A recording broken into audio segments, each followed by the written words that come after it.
Dun, dun, dun.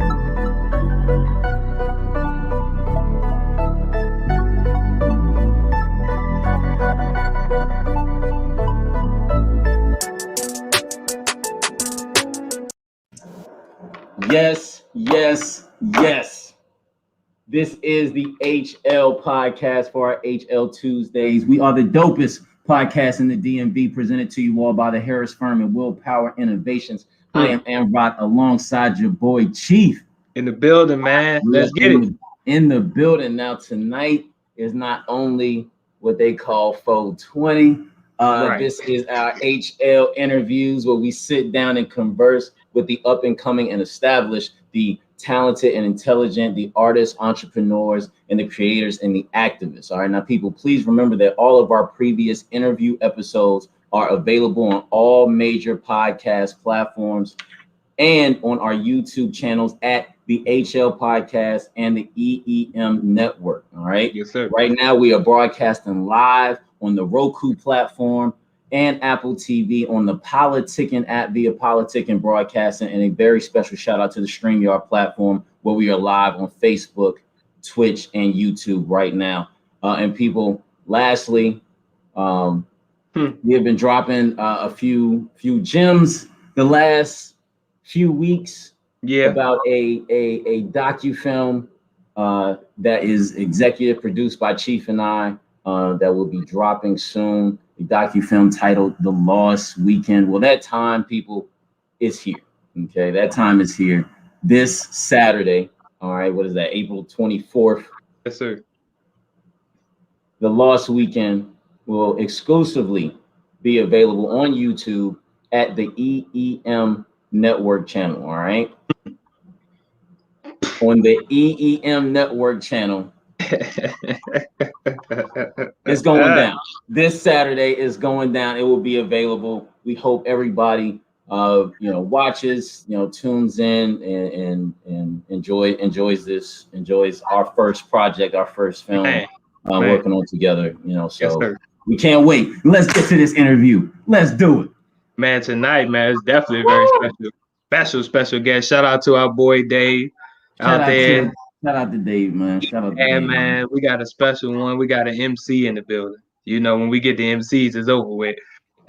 More than a vocalist out here, definitely a creator out here, and a divine creator in Nia Dinero. Let's go ahead and bring her in. Yes.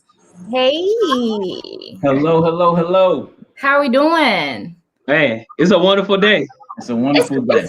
It's an amazing day. Amazing day. Yes. From the moment I woke up, the weather, everything. It's just been a real, really good day. Awesome. I agree. Everything's been flowing correctly. So we're praying that, and we know that this will flow definitely correctly. So let's jump right into it. First of all, these questions are brought to you by Blackwords Creators. That is our writing and production platform. So Nia, let me ask you, and I definitely want to quote a song, a bar from you in your For Now song. You haven't heard it, definitely on Spotify, iTunes, Tidal, YouTube, all of those above. But you said, I just want to get away, escape from the problems that's in the way, feeling like a renegade, freeing my mind on the interstate. Now, to me, when I hear that, that sounds like a travel through the mind of mental, making sure you're taking care of your mental health. I know when I'm riding down the interstate, all I'm doing is thinking and figure out the positive ways to, keep going on in life. So I ask you, how is your mental health state at this point? I'm in a really, really good space. I feel like I'm in a space right now to where I can fully be present. And that was something I had to earn. I had to work for. I was actually having a conversation with my friend not too long ago, just talking about, how there was a time where I had to really push myself. I had to really pray on it as far as being present, because my mind just moves. My mind just moves. You know what I'm saying? Yeah. And then as a creative, you just always are thinking about the next plan, the next goal, the next this, that. And so to learn how to be present and be intentional in that presence has definitely just allowed me to just enjoy my days that much more. When I wrote that song, or my idea of writing that song, it was in the pandemic. It was during the time of the pandemic and everything else. I kind of wanted to write, I wrote it in a sense of like, you know, this is what I would want if we were out, but this is how I feel, but this is how I'm feeling, or just for for everyone in that space, to where it's just kind of like, you know, I'm like an introvert. Like we were all introverted because we were all in the house. We were all, so it was kind of like it was kind of like me being a voice for everyone that was in the space, but still giving this energy of like a good time, a good feel, a good, you know what I mean? So yeah, but that whole project I wrote during the pandemic, during that time, it was honestly a pivot project, because I originally had a project that I was going to drop before the pandemic, and then the pandemic hit, and it was just a matter of timing and just the content matching the time. It was just a lot going on. And so, you know, I still had this creativity in me. I still had this space to create. I was like, I need to do something. And just for now, I linked with a co-producer, Ed Wavy in Virginia Beach, and him and I just literally went with an idea and just created a dope project and put it out. I agree. It's very dope. It definitely, like, as soon as you said hit the highway, I was there, because I'm like, I already spaced out on the highway, but now that you explain it more, it makes a lot of sense, and I'm glad, and I thank you for putting that song out. So take us back to the beginning. So you're originally from California? Yeah, originally from Pasadena. Originally from Pasadena. My mom's side of the family's from Pittsburgh, so I spent like just a small amount of my childhood in Pittsburgh, and then we landed in VA. And so VA's home. Virginia boy, you see it right there. We landed in VA. Shout out to RVA. So let me ask you this: how and when were you first introduced to music? You know, we like to ask that the first, because, you know, I love basketball, and I remember the first time I was introduced to basketball, and the love that you get, you know, the passion that's instantly that just hits you, and then the determination to get better is all wrapped in there. So what were your feelings behind, you know, first getting introduced into music and all of that? Well, music was always just something that I can't even really remember a time I was introduced to it, because it just always seemed like music was there. You know, I remember like every Christmas, my mom would buy me like a couple of CDs. Notice how I said CDs. That shows you how. Oh my goodness. That's crazy. Like, don't do that. But like every year, along with some pajamas, because every year she used to buy. Right. She would always like ask, like, what are some CDs, you know, that you want, you know? So music has just always been around me. Like I've stated in my other interviews, my uncle, he had his own concert promotion company back in the day, and it was like a family run business out in California and this and that. And so I think just from a mover and shaker standpoint, that was my first experience. Just kind of like, that was my first, I guess, introduction into, I guess you can say, music. You know what I'm saying? He used to take me to Hollywood to his meetings and stuff like that. And I remember going home, you know, coming home after school and him putting together like photo shoots and in the backyard and this and that. So music was just always in my life. But I think the answer would be when I decided to hone in on a career was in college, was when I was in Norfolk State, and I ended up meeting a producer, and we became a group. He went by Dreams, and he was the one that was pretty much like, yo, like, you have a dope voice. Like, have you ever thought about rapping? Have you ever thought about performing? And I was like, I mean, to myself, not for real. Right. Just like, yo, like, I'm gonna write you a song, go to class. Cause, you know, we were in college. So he's like, you know, go to class. And after class, I'm gonna have a song for you. And so I went to class, came back, he had a song, and then it just went off from there. And then we just became a group. And first we were a 5-person group, and then we ended up being just a duo. And then that's just how that started. So yeah. Wow, that's amazing. That's amazing. And I heard that you spoke that you like to write as well. How important is writing? And actually, you know, that's an expressive art to my, well, how I think about it. But how important it is to write And when I write, I mean, I get a whole bunch of stuff out so that I get more space for stuff to get back in, if that makes sense. Right. How important is writing in the world that you're living in? It's important. It's important. You know, I think more people are pushed to write than others. Like I know in my household, my mom was just always big on us writing in a journal or writing our thoughts down or this and that. So before music, I just wrote poetry or my feelings or thoughts or whatever. I think that there's always this conversation as to, you know, is it real music, or you're a real artist if you're not writing everything on your own, or if you have a co-writer or this and that, this and that. Now I'm the type of person where I'm just like, music is music. Like it doesn't matter how you create it, it's still music. I love, you know, I have tracks.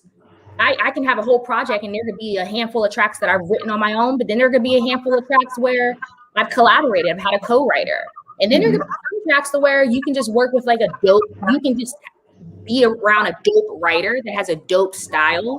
And you're like, you know what? I want you to write something for me because your writing style with how I can deliver it, which is dope. You see what I'm saying? So I think it's important, yet at the same time, I think just creating dope records, like dope music it should be the goal, the main goal. You know what I mean?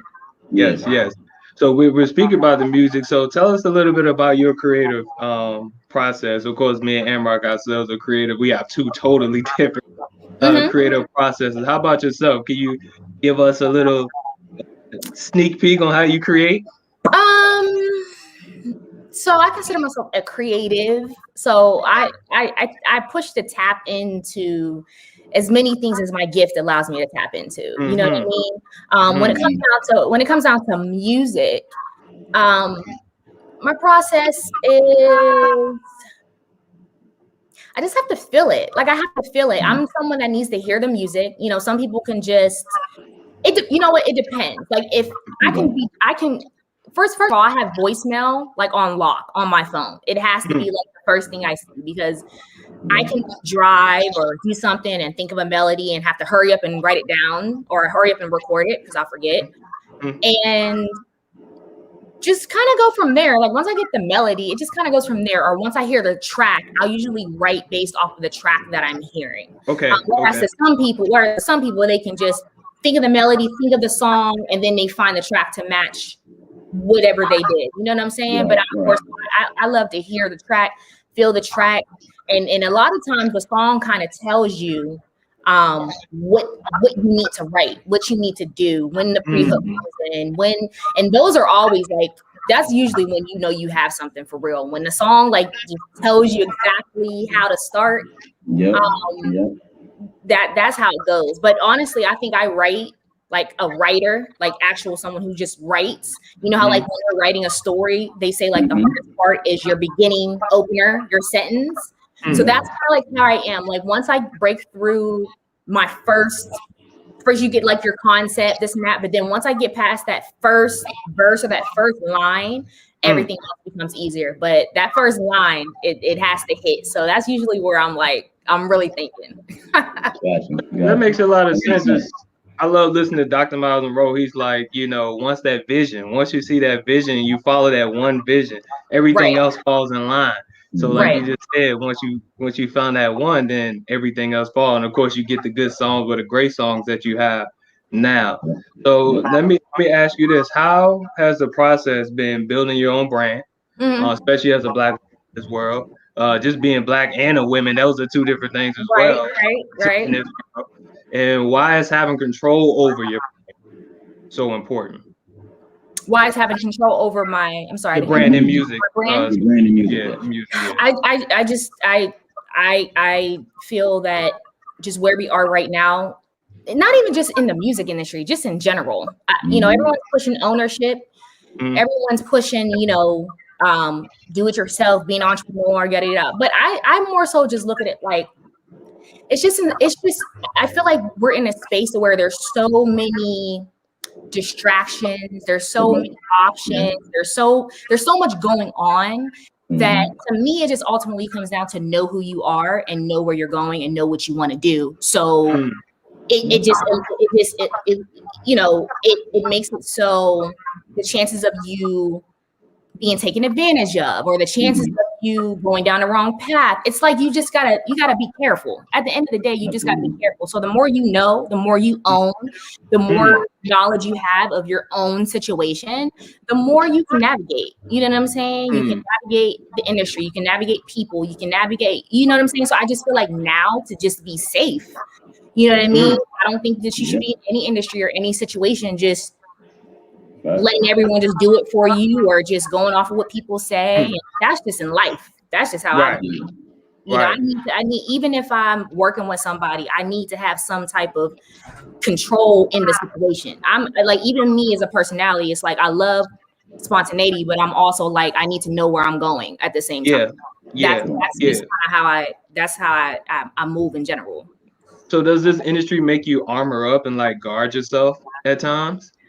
Yeah, because I feel like it's just the industry, but I think balance, you know, a balance really is the key. Like I talk about this a lot with my friends. Like the industry is the industry. You can be the nicest person, the dopest person, the smartest person, but you're still in a very crazy industry that pushes a lot of narratives that as people, as humans, we're not naturally built to be like, you know what I'm saying? You're not naturally built to be, you know, hard and this and that and I mean, you know, your situation in life and experiences and things can make you like that. But you know, to be in this game, you got to protect yourself. You got to be mindful. You got it, because it's just a crazy game. So I think for me, the armor just comes with the fact of what you said. I'm a woman. I'm in this industry. You know, I'm attractive. Like there's just different things that you know, you just have to be mindful. You gotta, like I said, I just am a firm believer. Like I never go to the table empty-handed, because I feel like when you go to the table with nothing, you're giving them the opportunity to tell you who you're gonna be, tell you what you're gonna do, tell you what you. I can't do that. I hear that, especially when you come into the table with purpose and you know you came with it, you built this way, it's in your archetype, you know, and then they still try to, you know, make you less than, first of all, because they can't get past who you are, what you look like, you know, who created you at times. They, you know, Jesus told you they hated me, so they gonna hate you as well, right? Right. So in addition to what you're saying, it's like that's where the balance comes into play, because it's like, though, you know, I can hold all those cards, I still understand the industry that I'm pursuing. You see what I'm saying? Yeah. So it's you also got to know how to play the game. You got to know how to give the people what they want while still getting what you want. You know what I'm saying? So there's definitely like steps and processes, but I feel like, you know, one thing that I think makes it easier is the fact that the industry has now kind of converted into, like, we're indie. You know, a lot of people are indie. Like now it's not like everyone's just dropping everything to just rush and be signed to a major label and just all these different things. Like now it's kind of like you're put in a position to prepare your own package, to already know who you are, to already put your whole concept, whatever it is, together. And then you go out and you say, okay, this is me. You know, do you want to invest? Do you want to do this? Do you don't want to do that? So I will say, like, just the industry that we're in, or where the industry is right now, it makes it easier for someone like me to be able to create my own narrative and go from there. And yeah, push I hear that. You know? I hear it. Yes. That makes sense. You know? That makes sense. Yep. So we want to discuss the pandemic, right, in twofold, right? So personally and musically, right? So, and of course those can go hand in hand, but in this case, you know, we want to discuss them separately, right? So obviously over the past year, everybody's been dealing with something, whether spiritually, financially, emotionally, right? For you, when the pandemic hit, you know, what ways did that affect you and your mental health? Right. Yeah, you took that break for all of us. Got a process. Because it's just layers. It's just so many layers. And I think us as Black people, it's like a lot of it's like we have the initial situation, but then we also have the fact that we're Black and just how that affects us and the things that are going on to us, and it's just so many layers, you know what I'm saying? So it was hard. Like it was hard. It was hard for the simple fact that we had the pandemic on top of everything that went on with George Floyd and everything that was going on in the world and just everything. So, you know, from a creative standpoint, I was like a lot of creatives, you know, we really didn't feel like it was our place to promote music or put out this or put out that, because it's like, how can I put out this when something so much bigger than me? I think we all were just in a question mark of like, right, where do I stand in this? You know, like, what's my position in something that's so much bigger than I? You see what I'm saying?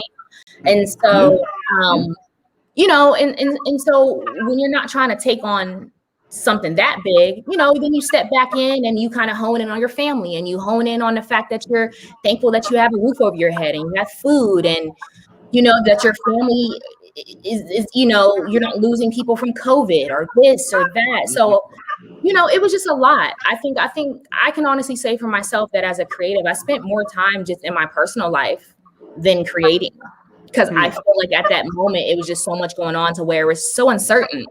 There was so much uncertainty, you know what I'm saying? That I feel like that was a moment to where a lot of my character, from a personal standpoint, was built. You know, like a lot of the stuff and a lot of the questions that you guys are asking me, and the fact that I'm able to respond to them the way that I am, was part of that was because of that 2020. You see what I'm saying? Just that the clarity, the enlightenment, the just all everything, the hard shit, all that, you know? Yeah. So when did you decide, okay, I need to get back into this and start being creative again, right? And start connecting with the fans. And when you decided to do that, how were you able to connect with the fans and go from there? So it started kind of brewing once I started seeing, you know, social media. But like once I started kind of seeing the energy kind of shift from, okay, this is not your place to put this out right now, to we got to use our gifts. Like we gotta uplift. Like this is one of our ways of helping. This is one of our ways of putting out into the world and this and that. So I started seeing a lot of that, and then it just kind of slowly started brewing. Like, you know what? Like this is what I do. You know what I'm saying? Like we can't just sit in this bubble. You know what I'm saying? It's part of you. You know what I'm saying? And so I think that's where that brewing came into play. That's where Just For Now came into play, because like I said, I originally already had a project that I was working on before the pandemic. Then the pandemic hit, and I was just like, yeah. And so when I started seeing all that is when I was like, okay, I know I don't want to put that out, but something's still inside of me. Like something's brewing. Something's like, you know, this is like the perfect time. Everyone's chilling. Everyone's in the house. Like this would be good. This is great. And so I linked up with the producer, and I pretty much told him exactly what I just said. I was like, look, I have something on my mind. I don't really know exactly what it is, but I know I want to do a small, dope project, like almost like a shot or something. Like you need it. It's quick. It is just like, wow. It is what it is. Yeah, you know, and he was like, okay, and we created it, and it just went from there, honestly. Like the song For Now, I never would have came up with a song like that if we weren't in the pandemic, because when you listen to the words, it's talking based on someone that's in the pandemic, trying to figure out what's going on and still trying to be creative, you know? Right. I like that you said something was brewing, almost like something was pulling you to like do it, right? It's almost like Amrock said, you were born to fly. It's like a bird, they born to fly. A fish is born to swim. You never see a fish at school trying to swim, right? A tree never goes to school to see how to grow itself better, right? It's born to do that. So you were born to do this, so it was just pulling you to do something. And to hear someone say that so open is amazing, because not a lot of people won't admit, you know, that purpose is real. A lot of people won't admit that some stuff really do pull you to go do something. It really does. It's the mind. Like it really does. You can't escape that. You can't. No, you guys should read this this book called The War of Art. You ever read it? I heard about it. The War of Art, and it talks a lot about resistance, and it talks a lot about the resistance as it pertains to a creative or a muse or just something that it pretty much says that resistance is at its strongest when you're pursuing something that's for your benefit or that's bigger than yourself or that's morally right or just anything that's for you. Your resistance is going to be at its greatest. And so it kind of like personifies resistance as a monster, and it breaks it down into all these different ways. Wow. And then at the very end of the book, it kind of like it changed. At the end of it, it pretty much speaks on resistance. Like it can also be your compass. Like it can also lead you to the direction of where you want to go. It's like if you have if your resistance is strong to go left, then maybe either A, you should look deep into it and say, well, why is my resistance so strong to go left? Does that mean I'm supposed to go left? Right. Is it? You know what I'm saying? It just causes you to kind of like have a little bit of assistance in kind of in maneuvering. If that makes any sense. Yeah, that makes a lot of sense. That makes perfect sense. That makes perfect sense. Yeah. Now, stand for something, fall for anything. Right now, we've heard this. We've heard this in books. We've heard this from revolutionaries at times. What does that phrase mean to you at this very moment in your life right now? For me, I pretty much. So, as a creative, I will say that I've gone through my share of imposter syndrome. You guys have heard of that? Yeah. Well, kind of. Please elaborate. Please. So, imposter. I mean, I'm gonna do my own elaboration. Like, sure. Right. So how I look at imposter syndrome is pretty much like it's an insecurity. Like, it's pretty much like when you feel like, you know, is my voice strong enough for me to speak on this topic, or should I be an advocate for this because I'm not? You know, you're pretty much looking at yourself like, am I big enough to be the voice or create the platform, or create this business or whatever? And so they say that a lot of perfectionists or a lot of people that are creatively driven and it's that a lot of them deal with imposter syndrome. And to be honest with you, I didn't know about imposter syndrome until I saw an episode of Insecure. Shout out to Issa Rae. Yes, definitely. Great show. Great show. So it wasn't until I saw Insecure that she had an episode where she had imposter syndrome, and I looked it up and I was like, oh my gosh, like I've experienced it, and I know so many people that have experienced it. And so for me, writing that post, it was a matter of me gradually breaking out of that. And it comes in, you know, it's not, you know, I can post something, but it doesn't mean that when I'm posting it, I'm like, okay, I may lose a follower, or I may not go with this idea of my brand or this or that. But at the same time, it's something that I feel like needs to be said. You see what I'm saying? Yes. Or it's a matter of like, I can't sit, especially in this day that we're in now where everything's digital. Like there's really no math as to how you're supposed to be or this and that. So it almost be, it would eat at me. For example, like today, you know, we had justice for George Floyd. You know what I'm saying? I can sit and post all this stuff, music, but if I don't say anything about the justice for George Floyd, that eats at me, at my moral compass. You know what I'm saying? Like for me, that's what I mean. That's what I meant by stand for something, fall for anything. It's like whatever you feel that is right, be open to step outside of whatever box you created for yourself and just speak on it. You don't have to be a crazy advocate. You don't have to write a book. You don't have to, but just let people know that you see what's going on and that you're in tune. That you're present and that you're present. Oh yeah, true. Right. So that's what I meant. That's what I meant. There's a lot of stuff that's going on right now. The temperature of the world is a lot. So for you not to speak on anything, I just feel like that's crazy. Facts. So especially as people, oh my bad, Rock, I want to say this, especially as people that look like us, right? We're so connected. Like I speak to my wife about this all the time. Shout out to Sunray Creation. I tell her like this is why we say their names. Because once we hear their names, for some odd reason, make us feel something in here, like we're so tied to our ancestors. I feel like we're the only group of people, and of course, Native Americans, who say ancestors and do right for their dead and it passed on. So that's why I agree with you about the George Floyd thing. We're so connected to him and Breonna Taylor. We're so connected in RP Dante Wright, you know, all the others that passed on, that I feel you. Like we have to say something, because it feels like they're talking to me in the inside, right? Because we're so connected to them. Exactly. And it's just that time. You know what I mean? Like we weren't there with Martin Luther King and all that, but we're here in 2021, so we can do our thing. We can just do it our way, how we do it. You know what I mean? So that's what it's about. That's what it means to me. Okay. Right. Appreciate that. Now you brought up George Floyd. Okay. Again, the verdict came down today. I know Chief just brought up Breonna Taylor. There's so many others. Ahmaud Arbery, unfortunate murders that took place by police, right? First of all, how has that affected you?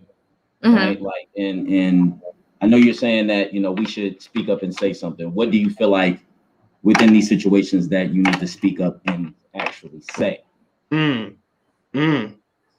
I think it just comes down to just letting the world know that you see, you know what I mean? That you're paying attention, like you see what's going on. I think, I will be honest. I will be totally transparent, totally honest.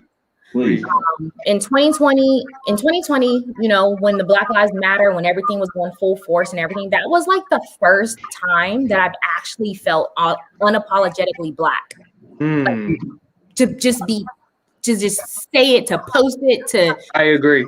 You know what I mean? To talk about, you know, what they've done to our people and this and that. Like, it just felt like, why do I? And then I almost felt bad for even feeling like that. Like, why do I feel like it's 2020 and this is the first time that I actually feel free to just be happy to rock my braids or natural hair or do an interview with natural hair and not feel like I have to put in my weave or this or that. You know what I'm saying? So you almost have this feeling of like, what's going on? Like, you know, like, where do I stand in all of this? You know what I mean? So I think at the end of the day, you know, there's so many people that take in the information differently. You know, there's so many people that can say things differently. So I just think at the end of the day, just paying attention, reading, you know, we don't have to watch the news every day, but watch it enough to be able to let them know, like, look, I see, like, I'm not stupid. I'm not dumb. Like, stop just trying to feed me whatever you want to feed me. Pacify me and this and that. Like, I'm paying attention. I feel like in 2020, that's what we were letting them know. Like, no more pacifying, no more just giving us crumbs. No, we ain't gonna do that. So that's what I mean. Just letting them know that you're paying attention, letting them know that you're just not going to allow, like, if you see, you know, posting a justice report or posting this or posting that, you know, whatever it may be, from social media to just having the right conversations with the right people or having a real conversation with someone who, you know, in the past you may have felt like, I don't want to ruffle feathers. But there's a way of saying things respectfully, but still letting them know, like, look, this ain't right. Facts. You know? Do you feel like, because I know I've talked to Chief about this, even talked to my moms about this, that sometimes it's exhausting. Right? It's like, definitely exhausting. It is. Yeah.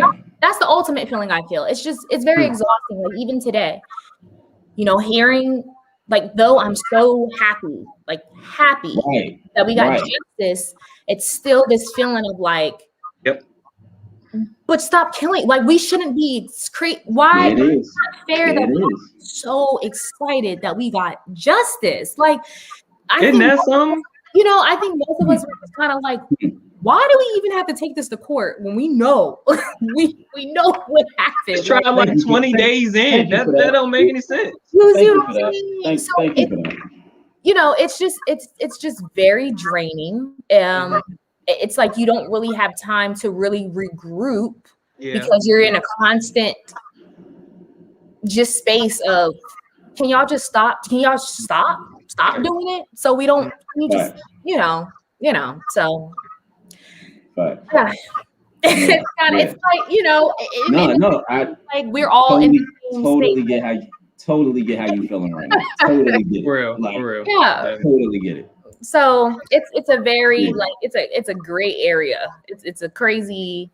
But and the funny thing, that the crazy thing is that we all feel it. All Black people feel the same thing. We all, even before today, like when I was just talking to my mom, and I was like, "Isn't it crazy how when we have another hashtag or something happens, it's like you can literally feel the energy and the pain and the tears and the thoughts of all like the Black people. Like we all feel it." And it's all 2 words for that. It's epigenetics or intergenerational trauma. We still feel the trauma from our great grandfathers from being hands off of stuff. So I'm glad you said that. I'm glad. And I didn't even know it was that. I was just going off of the feeling. Like it's just crazy because you can just feel it. You know, it's like, you know, we're all thinking the same thing, feeling the same thing, praying about the same thing, crying about the same thing, hoping for the same thing. So it's just a lot. It's just a lot. I agree. It is. Absolutely. So look, all right. So that's a lot. Let's shift gears. We got justice. At the end of the day, we got justice. We got justice today. Absolutely. Took a step forward. So, how does an artist like yourself, right? How do you make sure that you don't get boxed in, right, to either just hip hop or to R&B or you know, or whatever other category, right? How do you make sure that you don't stay boxed in? I think a big part of that is just the fact that I'm an independent artist right now. Now, because you know, I can't. If I were signed to a label right now, I can go off of what I would, you know, what I would do, what I wouldn't do, But you don't. That's the thing. And I'm going to be transparent. Like, you really don't know what you would do in that situation until you're in the situation. So I can only speak where I am right now. Right now, I'm an independent artist, so I have the freedom. You know, when I'm coming to the table, I'm already coming to the table with a sound with genres and music that I already created. So it's like, you can't say I can't do this, and this when I'm already presenting you with this, and this. You understand what I'm saying? Yeah. But it'd be different if I was an artist, you know, going to the table and only giving them R&B, and I'm trying to convince them, like, but I can do pop, I can do country, I can do this. That's different. Instead of, you know, as opposed to me going to the table and actually giving them a country track or giving them a pop track and then giving them R&B and giving them, and it's just like the whole conversation changes because it's like, look, the conversation gotta be a little different, you know. And look, let them know if they don't take it down, the price triples when you leave. Yeah, it just has to be different. I mean, I just think right now we're just, like I said, we're just in a space where the industry just they're almost expecting you to show that you can do it all, and, you know, and then present it like that. And then that, like you said, that's whenever the more you can do, the more you can negotiate and raise the price and talk about, you know, transitioning from here to here and here and here. So that's my mindset. That's definitely my mindset. Gotcha. That's great. So who is actually a dream artist that you would like to work with at this time or even ever? Right now, this very moment, I say it all the time. Like right now, it would either be her. Her or Bruno Mars. Okay. That's a second Bruno Mars. Okay, Bruno Mars is right. Bruno Mars. Because they both dope artists, they're artists or musicians. Like, you know, when you're with them, like, you can only imagine what the studio sessions are like, the instruments, the sounds. Like, you know, like when working with them, you're going to be stretched and you're going to learn something, and you're going to come out like, okay, all right, this is why I do what I do. You know, so working with them will be awesome, especially her. Like. I can see that. I can see that for you. Yeah, like even a verse or something like that. Like, that'd be hot. That would. Woo! That would be. Her, if you're listening right now. Yes, her. Yes. That would be awesome. So the last question of the first half of this interview, what is next up for Nia in 2021 and forever? So 2021. So I don't know if you guys were following me on Instagram, but I just wrapped up my visual album today. Hey. So right before this, I was literally shooting the last scene. We were out in Maryland. We were traveling. I was rushing back here. Like, I gotta go. I gotta interview. Right. But yeah, so we're shooting a visual album. It's been a lot of work. I didn't know how much work it would be, but it's definitely a lot of work. That's actually like my first co-directing debut for that. Hey. So yeah, so she pretty much was like, look, I put you down as like co-director, and I'm like, okay. And then I started doing the work, and I'm like, oh, you really put me like I'm doing co-director. So that's gonna be dope. That's definitely gonna be dope. So I'm doing that. I'm dropping a deluxe version of Just For Now. So the album that's out now, I'm dropping a deluxe version. I'm gonna add a couple songs. Actually, I have a couple songs from a couple of major producers that you guys definitely know. So I mean, can we know now? Like, I'll give you one. So one of them. So one. Give us one. Give us one. One of the tracks I'm working with is with Mike Will. Hey, I see you. Yeah. So I kept the one on the low. So we're working on that. Definitely got the song sent over, wrote something to it, and it was just wrap from there. So congratulations on that, for real. Thank you. So we have that. I definitely want to get into some acting, endorsement. Like, this is honestly like the year where you're gonna see Nia Dinero. Like, I'm pushing it all out. Like, I went to school for media. So like I told you in the very beginning, my goal is to use all my gifts. And so entertainment, film, TV, music, more visual, doing it all. Definitely. I hear that. And we can see that, and we're praying over your journey. We see the growth. We can feel the growth. You're a star. Thank you. Facts. Now, people, we're about to get into our quick five. All right, so Nia, I will ask you 5 questions. We just need 5, quick, honest answers to each question. All right. Okay, let's go. So first up, tell us one thing that you know about that you wish you knew about your journey when you started it. Right. Tell us one thing that you wish you knew about your journey when you started your journey. One thing I wish I knew, and I hope I word this right. One thing I wish I knew is how almost everything that you plan or the timing that you have in your head, it's never your time. Like, things do not happen the way you time it in your head. Like, I'm a woman of God, so I'm spiritual. So it's like, for me, I now see that, like, it really is God's timing. It really is. Because every single thing that I like, if I would have made it at the time where I wanted to, it would be a totally different situation. So I agree. Okay. Yeah. Next, which public figure that has passed on, right, would you have loved to talk about each other's experiences, maybe collaborated together, or just pick their brain for their knowledge? Who's passed on? Who's passed on? Passed on? Of course, if we're talking about like just getting that knowledge and everything, of course, Nipsey. Ooh. Of course, Nipsey. Rest in peace, Nipsey. Nipsey would be showing me how to like invest and facts. Just everything. Like, Nipsey. Right. Believe in yourself. Believe in all of that. Motivation, that inspiration, all of that. How to be that real businesswoman. Exactly. Everything. Like, man, you're a totally different person, man. Absolutely. Yeah. So, you are a creative, right? You create music, right? And a couple of other things, right? If you could go to either outer space, 10,000 light years of outer space, or to the deepest depths of the ocean to create, where would you go? Wow. If I go to the if I can go to the deepest depths or say it again. Deepest depths of the ocean.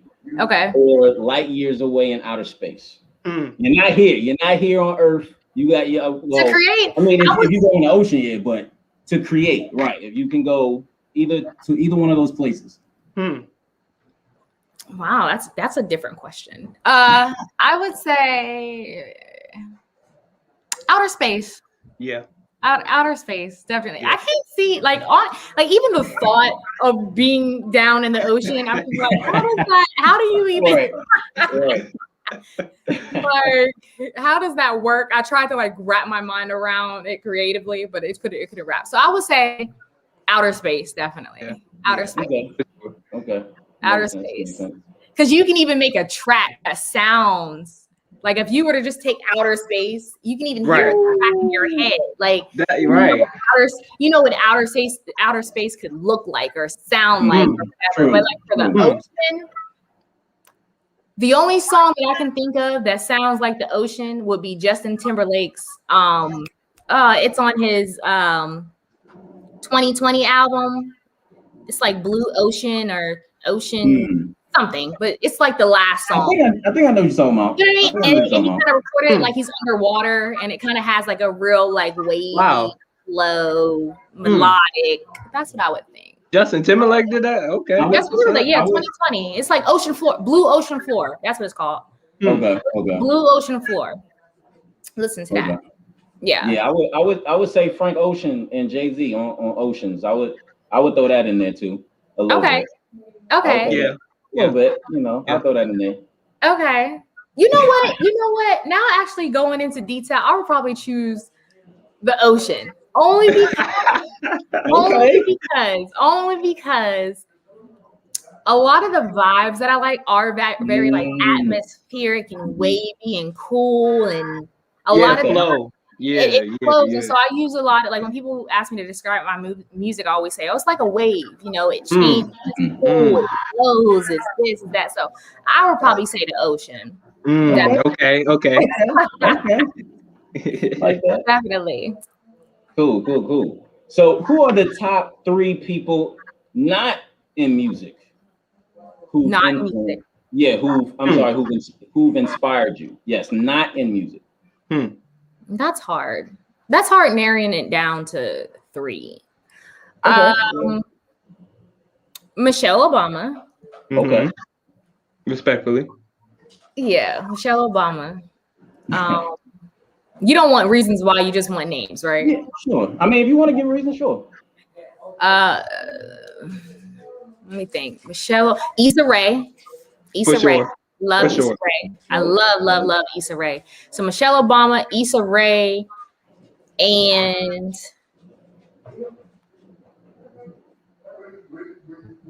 Queen Latifah. Ooh, Jersey in the house. Jersey in the Queen house. Latifah seemed like she would be a good mentor. For like sure. She would really she would be like a dope mentor. For sure. You know what I mean? She'll don't let you get away with stuff. She'll be like on you. She'll be on you, because at the end of the day, I mean, people, she had her music career, but movies, she was she got, you know what I'm saying? Like and behind the scenes too. Behind the scenes, she's very respected. She's very respected in the industry. So I think I would hone in on just what she has to say as to how you can, going back to what we said about how do I remain who I am and still break into the industries. I feel like she's someone who's done that, and that can give me the tools on how to do that and master that. Facts. Love that. Definitely. So finally, what do you pray for the most? What do I what? What do you pray for the most? I pray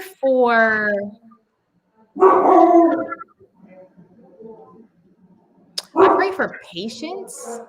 Okay. Yeah. And I pray for